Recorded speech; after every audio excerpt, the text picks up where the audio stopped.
84 लाख योनियों का रहस्य। हिंदू धर्म में पुराणों में वर्णित 84 लाख योनियों के बारे में आपने कभी न कभी अवश्य सुना होगा। हम जिस मनुष्य योनि में जी रहे हैं वो भी 84 लाख योनियों में से एक है। अब समस्या यह है कि कई लोग ये नहीं समझ पाते कि वास्तव में इन योनियों का अर्थ क्या है। ये देखकर और भी दुख होता है कि आज की पढ़ी लिखी नई पीढ़ी इस बात पर व्यंग करती और हंसती है कि इतनी सारी योनियां कैसे हो सकती है। कदाचित अपने सीमित ज्ञान के कारण वे इसे ठीक से समझ नहीं पाते।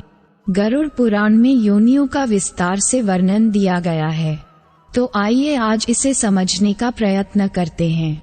सबसे पहले ये प्रश्न आता है कि क्या एक जीव के लिए यह संभव है कि वो इतने सारे योनियों में जन्म ले सके? तो उत्तर है हाँ।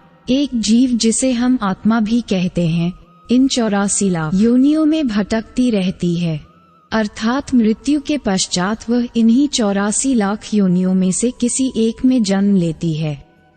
ये तो हम सब जानते हैं कि आत्मा अजर एवं अमर होती है। इसी कारण मृत्यु के पश्चात वह एक दूसरे योनि में दूसरा शरीर धारण करती है।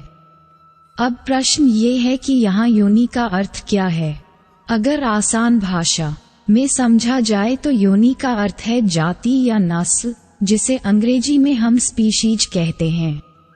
अर्थात इस विश्व में जितने भी प्रकार की जातियां हैं उसे ही योनि कहा जाता है। इन जातियों में न केवल मनुष्य और पशु आते हैं, बल्कि पेड़ पौधे, वनस्पतियां, जीवाणु, विषाणु इत्यादि की गणना भी उन्हीं 84 लाख योनियों में की जाती है। आज का विज्ञान बहुत विकसित हो गया है और दुनिया भर के जीव वैज्ञानिक वर्षों की शोधों के बाद इस निष्कर्ष पर पहुंचे हैं कि इस पृथ्वी पर आज लगभग 87 लाख प्रकार के जीव जंतु एवं वनस्पतियां पाई जाती है। इन 87 लाख जातियों में लगभग 2 से 3 लाख जातियां ऐसी हैं जिन्हें आप मुख्य जातियों, उपजातियों के रूप में वर्गीकृत कर सकते हैं। अर्थात अगर केवल मुख्य जातियों की बात की जाए तो वो लगभग 84 लाख है। अब आप सिर्फ ये अंदाजा लगाए कि हमारे हिंदू धर्म में ज्ञान विज्ञान कितना उन्नत रहा होगा कि हमारे ऋषि मुनियों ने आज से हजारों वर्षों पहले केवल अपने ज्ञान के बल पर ये बता दिए थे कि 84 लाख योनियां है, जो कि आज की उन्नत तकनीक द्वारा की गई गणना के बहुत निकट है। हिंदू धर्म के अनुसार इन 84 लाख योनियों में जन्म लेते रहने को ही जन्मत का चक्र कहा गया है। जो भी जीव इस जन्म मरण के चक्र से छूट जाता है, अर्थात जो अपनी 84 लाख योनियों की गणनाओं को पूर्ण कर लेता है और उसे आगे किसी अन्य योनि में जन्म लेने की आवश्यकता नहीं होती है, उसे ही हम मोक्ष की प्राप्ति करना कहते हैं। मोक्ष का वास्तविक अर्थ जन्म मरण के चक्र से निकलकर प्रभु में लीन हो जाना है। ये भी कहा गया है कि सभी अन्य योनियों में जन्म लेने के पश्चात ही मनुष्य योनि प्राप्त होती है। मनुष्य योनि से पहले आने वाले योनियों की संख्या 80 लाख बताई गई है। अर्थात हम जिस मनुष्य योनि में जन्मे हैं वो इतनी विरली होती है कि सभी योनियों के कष्टों को भोगने के पश्चात ही ये हमें प्राप्त होती है। और चूंकि मनुष्य योनि वो अंतिम पड़ाव है जहाँ जीव अपने कई जन्मों के पुण्यों के कारण पहुँचता है, मनुष्य योनि ही मोक्ष की प्राप्ति का सर्वोत्तम साधन माना गया है। विशेषकर कलियुग में जो भी मनुष्य पाप कर्म से दूर रहकर पुण्य करता है, उसे मोक्ष की प्राप्ति की उतनी ही अधिक संभावना होती है। किसी भी अन्य योनि में मोक्ष की प्राप्ति उतनी सरल नहीं है जितनी कि मनुष्य योनि में है। किंतु दुर्भाग्य यह है कि लोग इस बात का महत्व समझते नहीं हैं कि हम कितने सौभाग्यशाली हैं कि हमने मनुष्य योनि में जन्म लिया है। एक प्रश्न और भी पूछा जाता है कि क्या मोक्ष पाने के लिए मनुष्य योनि तक पहुंचना या उसमें जन्म लेना अनिवार्य है? इसका उत्तर है नहीं। हालांकि मनुष्य योनि को मोक्ष की प्राप्ति के लिए सर्वाधिक आदर्श योनि माना गया है। क्योंकि मोक्ष के लिए जीव में जिस चेतना की आवश्यकता होती है वह हम मनुष्यों में सबसे अधिक पाई जाती है। इसके अतिरिक्त कई गुरुजनों ने ये भी कहा है कि मनुष्य योनि मोक्ष का सोपान है और मोक्ष केवल मनुष्य योनि में ही पाया जा सकता है। हालांकि यह अनिवार्य नहीं है कि केवल मनुष्यों को ही मोक्ष की प्राप्ति होगी, अन्य जंतुओं अथवा वनस्पतियों को नहीं। इस बात के कई उदाहरण हमें अपने वेदों और पुराणों में मिलते हैं कि जंतु ने भी सीधे अपनी योनि से मोक्ष की प्राप्ति की है। महाभारत में पांडवों के महाप्रयाण के समय एक कुत्ते का जिक्र आया है जिसे उनके साथ ही मोक्ष की प्राप्ति हुई थी, जो वास्तव में धर्मराज थे। महाभारत में ही अश्वमेध यज्ञ के समय एक नेवले का वर्णन है जिसे युधिष्ठिर के अश्वमेध यज्ञ से उतना पुण्य नहीं प्राप्त हुआ जितना एक गरीब के आंटे से, और बाद में वो भी मोक्ष को प्राप्त हुआ।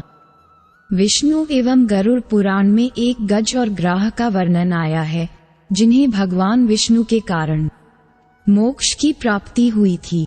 वो ग्राह पूर्व जन्म में गंधर्व और गज भक्त राजा थे, किंतु कर्मफल के कारण अगले जन्म में पशु योनि में जन्मे।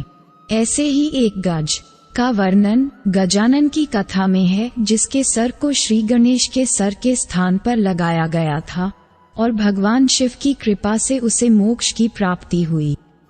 महाभारत की कृष्ण लीला में श्री कृष्ण ने अपनी बाल्यावस्था में खेल खेल में यमल एवं अर्जुन नामक दो वृक्षों को उखाड़ दिया था। वो यमल अर्जुन वास्तव में पिछले जन्म में यक्ष थे जिन्हें वृक्ष योनि में जन्म लेने का श्राप मिला था। अर्थात जीव चाहे किसी भी योनि में क्यों ना हो, वह अपने पुण्य कर्मों और सच्ची भक्ति से मोक्ष को प्राप्त कर सकता है। एक और प्रश्न पूछा जाता है कि क्या मनुष्य योनि सबसे अंत में ही मिलती है? तो इसका उत्तर है नहीं। हो सकता है कि आपके पूर्व जन्मों के पुण्य के कारण आपको मनुष्य योनि प्राप्त हुई हो, लेकिन ये भी हो सकता है कि मनुष्य योनि की प्राप्ति के बाद किए गए आपके पाप कर्म के कारण अगले जन्म में आपको अधम योनि प्राप्त हो। इसका उदाहरण आपको यक्ष की कथा में मिल गया होगा। कई लोग इस बात पर भी प्रश्न उठाते हैं कि हिंदू धर्म ग्रंथों, विशेषकर गरुड़ पुराण में अगले जन्म का भय दिखाकर लोगों को डराया जाता है, जबकि वास्तविकता यह है कि कर्मों के अनुसार अगली योगी का वर्णन इस कारण है ताकि मनुष्य यथासंभव पाप कर्म करने से बच सके। हालांकि एक बात और जानने योग्य है कि मोक्ष की प्राप्ति अत्यंत ही कठिन है। यहाँ तक कि सतयुग में जहाँ पाप का शून्य भाग था, मोक्ष की प्राप्ति अत्यंत कठिन थी। कलियुग में जहाँ पाप का भाग 15 है, इसमें मोक्ष की प्राप्ति तो अत्यंत ही कठिन है। हालांकि कहा जाता है कि सतयुग से कलियुग में केवल पाप कर्म को सोचने पर उसका उतना फल नहीं मिलता जितना करने पर मिलता है, और कलियुग में किए गए थोड़े से भी पुण्य का फल बहुत अधिक मिलता है। कई लोग ये समझते हैं कि अगर किसी मनुष्य को बहुत पुण्य करने के कारण स्वर्ग की प्राप्ति होती है तो इसी का अर्थ मोक्ष है, जबकि ऐसा नहीं है। स्वर्ग की प्राप्ति मोक्ष की प्राप्ति नहीं है। स्वर्ग की प्राप्ति केवल आपके द्वारा किए गए पुण्य कर्मों का परिणाम स्वरूप है। स्वर्ग में अपने पुण्य का फल भोगने के बाद आपको पुनः किसी अन्य योनि में जन्म लेना पड़ता है, अर्थात आप जन्म और मरण के चक्र से मुक्त नहीं होते। रामायण और हरिवंश पुराण में कहा गया है कि कलियुग में मोक्ष की प्राप्ति का सबसे सरल साधन राम नाम है। अतः अगर आगे से आपको कोई ऐसा मिले जो 84 लाख योनियों के अस्तित्व पर प्रश्न उठाए या उसका मजाक उड़ाए, तो कृपया उसे इस शोध को पढ़ने को कहे। साथ ही ये भी कहें कि हमें इस बात का गर्व है कि जिस चीज को साबित करने में आधुनिक विज्ञान को हजारों वर्षों का समय लग गया, उसे हमारे विद्वान ऋषि मुनियों ने सहस्त्रों वर्षों पूर्व ही सिद्ध कर दिखाया। जय श्री कृष्ण।